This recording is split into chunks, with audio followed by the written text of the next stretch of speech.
if you want to build stronger bones, you should be doing a particular type of exercise in your workouts. Keep watching to find out what it is.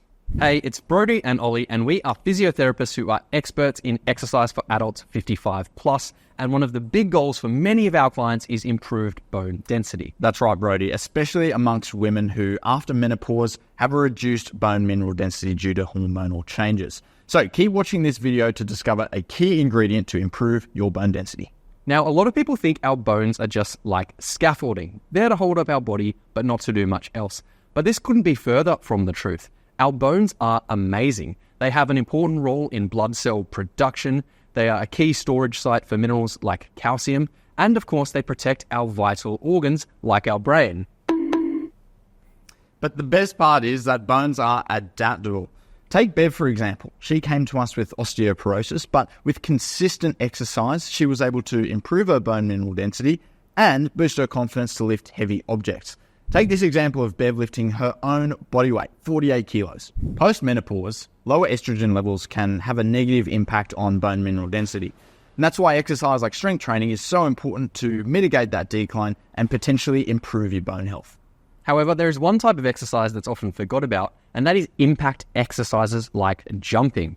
So why does this help with bones? Well, just like muscles respond to exercise by getting stronger, the impact from that jumping does the same thing with our bones, and this is shown to be a consistent finding in the scientific research. Here is a great quote from a recent study which sums this up. Bone tissues should be subjected to physical loads above what is normally experienced during daily physical activities.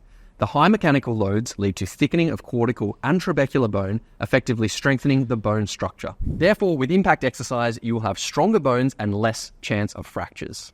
You might be worried that exercising with osteoporosis could be dangerous, but the science looking at this area shows that a high-intensity exercise prescription is safe and does more good than harm. Now that we've established impact exercise is both safe and effective for your bone density, we're going to take you through a few variations of an impact exercise so you can find the right starting level for you and incorporate it into your weekly workouts. Okay, for exercise number 1, Brody and I are here at our kitchen bench. We've just finished cooking dinner. Brody, run me through the first exercise. The first exercise is a squat, up onto tiptoes, and then slamming your heels down. This is a great entry-level exercise if you're not as confident with the actual jumping yet, but still gets a lot of the impact benefit that you would get from jumping. So Ollie's using the kitchen bench for support, squatting down, up onto tiptoes, and then slamming his heels down as he goes back into the squat.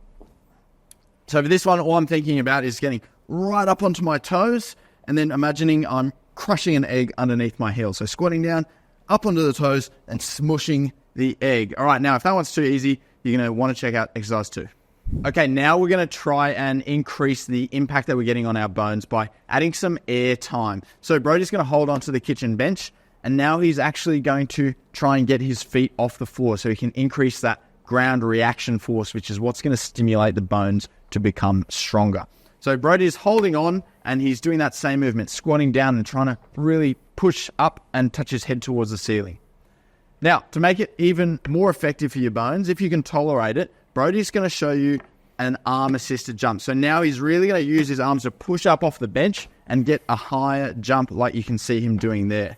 Now, at the start, this might feel like it's quite jarring, so make sure you are landing in that squat position, so with bent knees and bent hips, as you can see Brody doing there.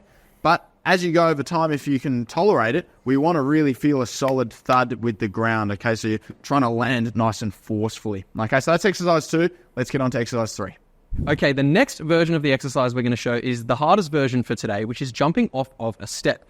Obviously, you're going to need a step, and starting out, it's a great idea to have something you can hold onto. So if your stair has a railing, that is a great option. And Ollie is simply going to, with both feet, jump off the step. Now, we want to apply some of the same principles as we did from the previous jump, so landing with soft knees, absorbing that impact. And there you go, that's how you do jumping off of a step. Now, this is a great one because you don't need to generate that height yourself. You're using the height of the step to generate a bit of extra impact for your bone density. So pick an exercise variation out of those that we've just shown you that you find tolerable but challenging, and we're going to do 5 sets of 5 repetitions twice weekly as part of your weekly workout routine. All right, thanks for hanging around in this video. We've got a special bonus exercise for you, but before we get into it, make sure you subscribe to our channel. It'll help us out a lot. All right, let's go through our bonus exercise. So the bonus exercise is the jump and stick. What Ollie's going to do is jump off of 2 feet and land on 1. And we call it jump and stick because you want to try and stick that landing and hold it for a few seconds. This is combining a impact exercise with a strong balance component as well. So as well as the impact for his bone density, Ollie's getting lots of balance practice. Yeah. So try that, jumping off 2 legs and sticking onto 1. See if you can hold that balance for a few seconds between each rep. So there you go, your bonus exercise, the jump and stick. So try to include these impact exercises into your routine at least twice per week. And if you want more great bone strengthening exercises and advice, check out this next video.